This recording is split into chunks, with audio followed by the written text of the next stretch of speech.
Hello, नमस्कार और आदाब मेरे तमाम दोस्तों को। आपके दोस्त और गाइड इरफान की तरफ से एक बार फिर आपके अपने चैनल एस्ट्रो एश्योरेंस के साथ हाजिर हूँ। हम जानते हैं कि ज्योतिष में मुख्तलिफ अंसार अहम होते हैं और वो मुख्तलिफ निगाहों से नतीजे देते हैं, उनकी ताकत पर निर्भर करते हुए, उन दोषों या योगों पर निर्भर करते हुए जिनमें वो शामिल होते हैं।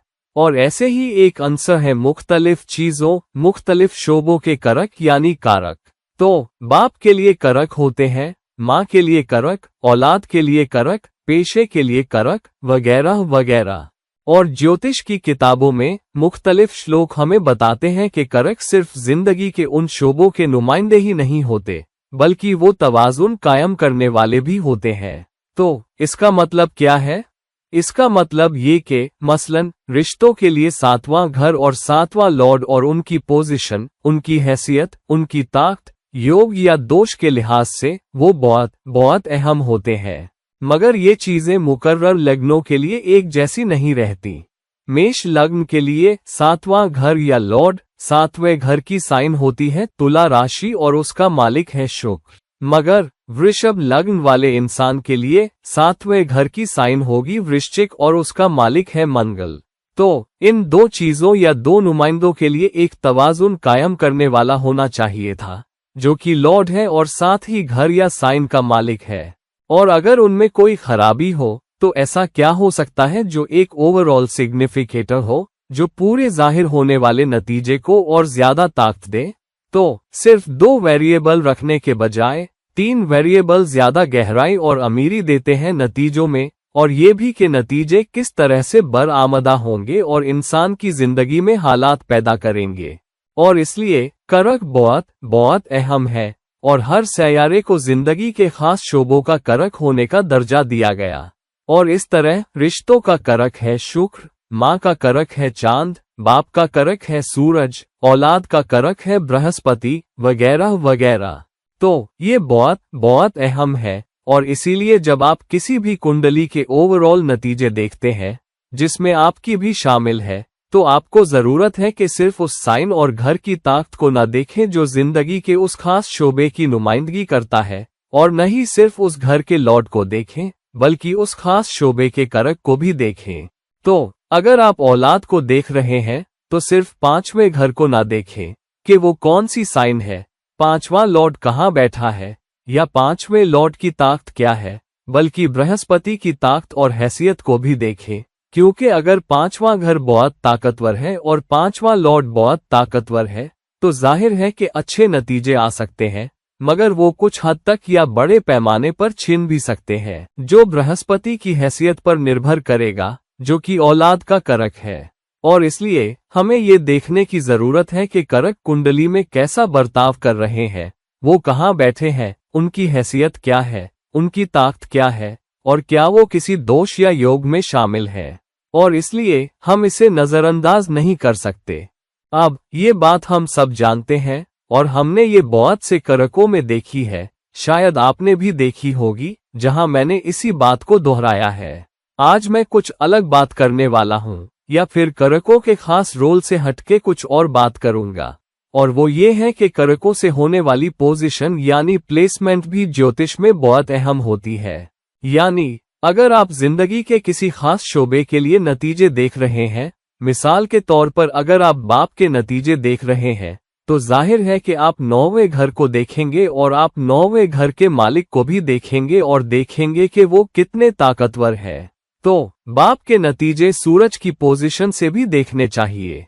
ये काफी नहीं है कि सिर्फ नौवें घर और बाप को केवल नौवें घर से या सिर्फ सूरज से या अकेले सूरज की हैसियत से देखा जाए। यानी अगर आप नौवें घर और बाप के बारे में नतीजे देखना चाहते हैं, तो नौवें लॉर्ड और खुद नौवें घर की ताकत के नौवें घर में कौन से सैयारे बैठे हैं, क्या उस पर कोई मैल्फिक ग्रहों की नजर है, और नौवां लॉर्ड कहाँ बैठा है, ये सब देखें। मगर हम सूरज की हैसियत भी देखते हैं, लेकिन सूरज से नौवां स्थान भी देखते हैं, और ये वो चीज है जो हम चूक जाते हैं। तो सूरज जहां कहीं भी हो, उससे नौवां स्थान देखें।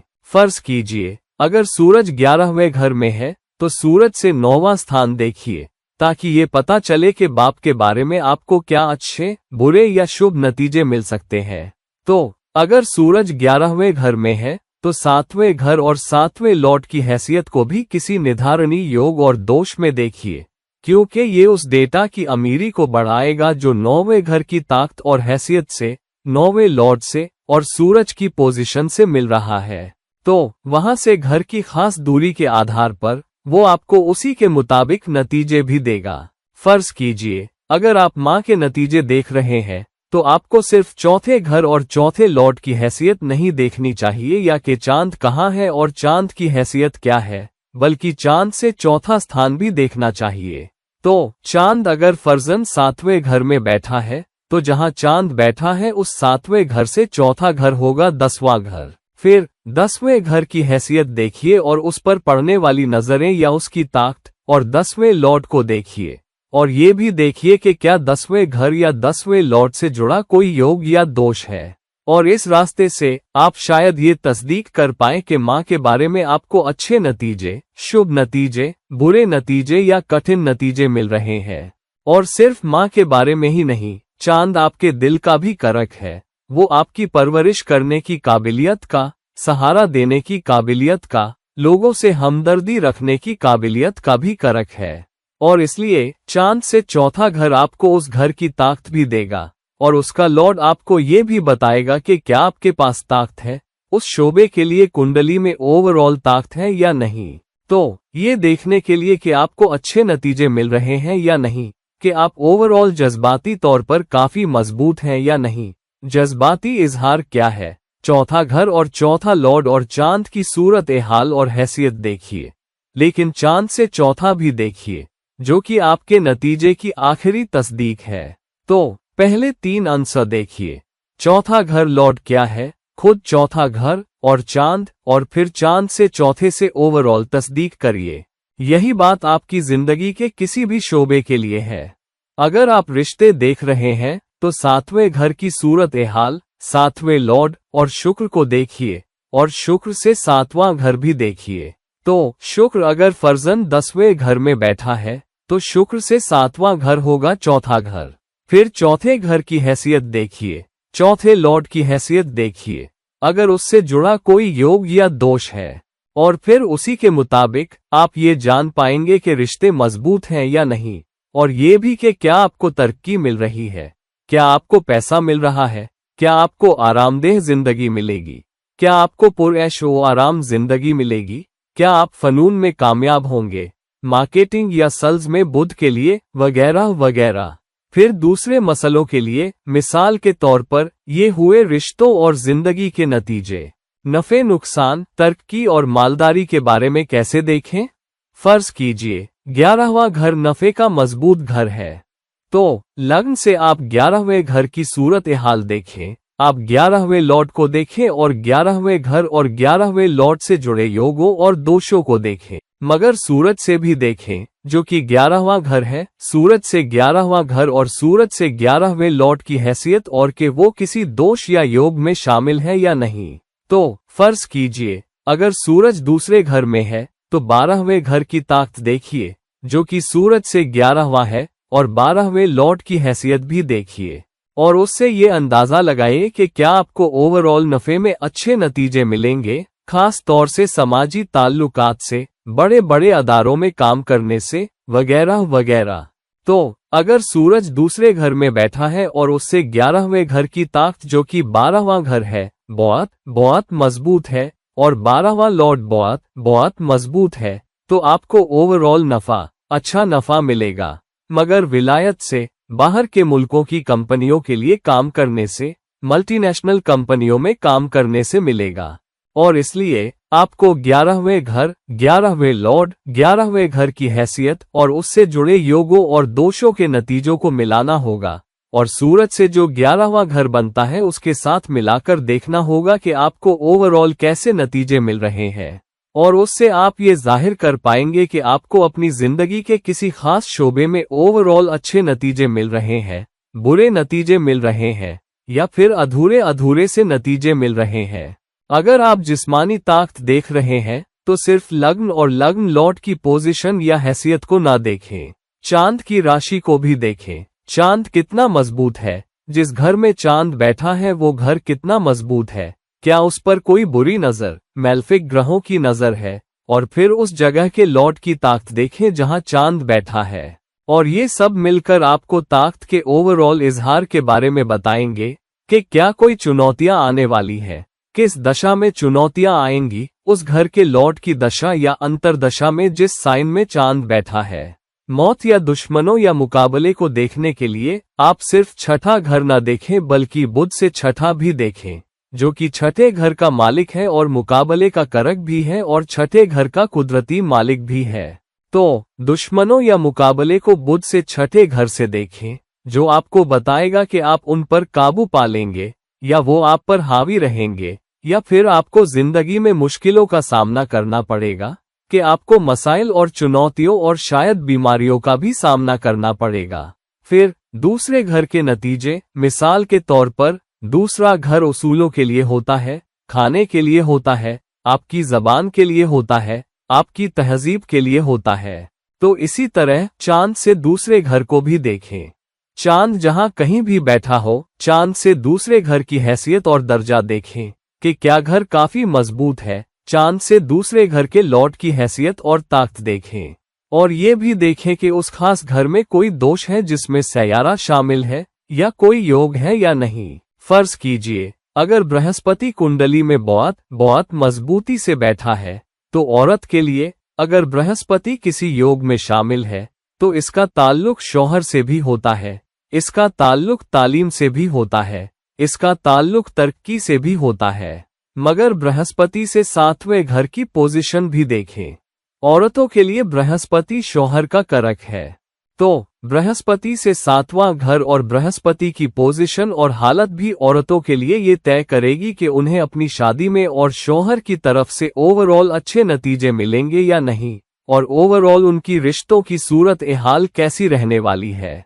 और इसलिए अगर आप ये नहीं देखते तो कभी कभी हम ओवरऑल तज्जिया नहीं कर रहे होते और हम सिर्फ एक सीमित तज्जिया कर रहे होते हैं। हो सकता है कि 75% तक आपका तज्जिया मुकम्मल हो जाए औरत के लिए बृहस्पति से सातवां न देखने पर भी, मगर वो 25% कभी कभी उस नतीजे के लिए आउटलायर बन जाता है जो आपको रिश्तों में ओवरऑल मिल सकते हैं।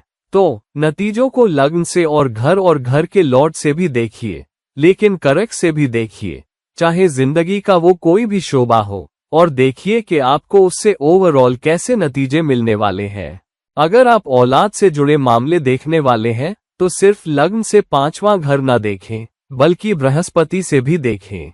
बृहस्पति औलाद का भी कारक है, तो बृहस्पति जहां कहीं बैठा हो, अगर बृहस्पति फर्जन 10वें घर में बैठा है तो आपको दूसरे घर की सूरत ए हाल भी देखनी चाहिए, क्योंकि 10वें घर से पांचवां होता है दूसरा घर। फिर दूसरे घर की हैसियत देखें, दूसरे लॉर्ड की ताकत, कि क्या दूसरे लॉर्ड से जुड़ा कोई दोष या योग है, या दूसरे घर में कि क्या दूसरे घर पर कोई मैलेफिक ग्रहों की नजर है, वगैरह वगैरह। और उससे ओवरऑल ये जाहिर होगा कि औलाद के नतीजे अच्छे हैं या नहीं, कि आपको तंदुरुस्त औलाद होगी या नहीं, कि आपको कामयाब औलाद होगी या नहीं, कि औलाद आपका सहारा बनेगी या नहीं, कि औलाद आपसे प्यार और खिदमत करेगी या नहीं, और कि आपको औलाद और संतान से ओवरऑल अच्छे नतीजे मिलेंगे या नहीं। और फिर जिस तरह हम लग्न से 8वें घर के नतीजे देखते हैं उथल पुथल, मसाइल, चुनौतियों के लिए, उसी तरह शनि से 8वें घर को भी देखें। तो अगर शनि फर्जन लग्न में बैठा है तो जाहिर है कि 8वां घर आपके लिए ओवरऑल सबसे अहम हो जाता है और उसका इजहार बहुत मजबूत होता है। मगर अगर फर्जन शनि चौथे घर में चला जाए तो 11वां घर शनि की पोजीशन से 8वां घर बन जाता है। तो फिर आपको 8वें घर और 11वें घर दोनों को देखना चाहिए ताकि ये जाहिर हो सके कि उथल पुथल कहाँ होगी, कि चुनौतियां आएंगी या नहीं, कि मसाइल होंगे या नहीं, और चुनौतियां और उथल पुथल कहाँ से आएंगी। तो 8वां घर आपको बताएगा कि चुनौतियां और उथल पुथल बड़ी होंगी, कम होंगी या बहुत कम होंगी। शनि से जो 8वां है वो आपको बताएगा कि मसाइल कहाँ से आएंगे। तो अगर शनि चौथे घर में है तो उथल पुथल आम समाज से आएगी, आपके समाजी ताल्लुकात से, आपके नेटवर्क और कनेक्शन से, शायद आपके बड़े भाई बहन से, क्योंकि शनि बड़े लोगों आपसे बड़ों को भी दिखाता है। तो घर के लॉर्ड, घर की साइन की हैसियत, घर के लॉर्ड की हैसियत, लेकिन करक और करक से उस खास रिश्ते के लिए, उस खास इजहार के लिए उसकी पोजीशन के मिले जुले नतीजे देखिए। और ओवरऑल ये देखिए कि करक अपनी पोजीशन से, उस खास शोबे की पोजीशन के लिहाज से आपको आखिरी नतीजे कैसे दे रहे हैं। तो दोस्तों, अपनी अपनी कुंडलियों में देखिए और सूरज से 9वें घर की पोजीशन देखिए ताकि बाप के नतीजे जाहिर हो सके। माँ के नतीजों के लिए चौथे घर से जुड़े नतीजों के लिए चांद से चौथा देखिए। मर्दों के लिए शुक्र से 7वां रिश्तों के लिए देखिए। औरतों के लिए बृहस्पति से 7वां देखिए।